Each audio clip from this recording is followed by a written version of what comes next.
के सारे कहाँ जाता है सवेरे सवेरे? है कहाँ जा पिछुआ कहका बैठा है यहाँ? बस कहीं नहीं जा रहा था, बस ड्यूटी जा रहा था। और बताओ कैसी हो, क्या हाल चाल है, कहाँ जा रही थी?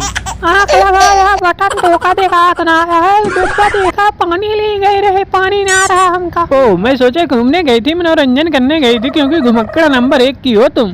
दीदी पिछुआ वाले का देखा कैसे खड़ा हो के देखा था हमका, कैसे ताकत है, तिरछी नजरिया कैसे मारा था। एक घंटा देख दिमाग ठंडा हो जाए।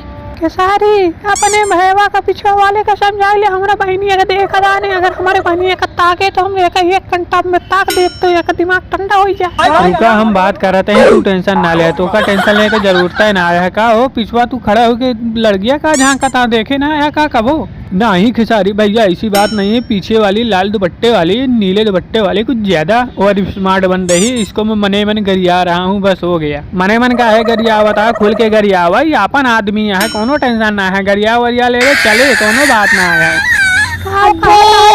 बतावा हमका तो से मैटर ना सॉल्व हो तो हम सॉल्व करी नहीं। आमनी मैडम कोनो बात ना आया, कहता है कि पीछे वाली बहुत अच्छी लगती हैं, इनको मैं गरियाता उरियाता नहीं हूँ, ना ही उनसे तिरछी नजरिया करता हूँ।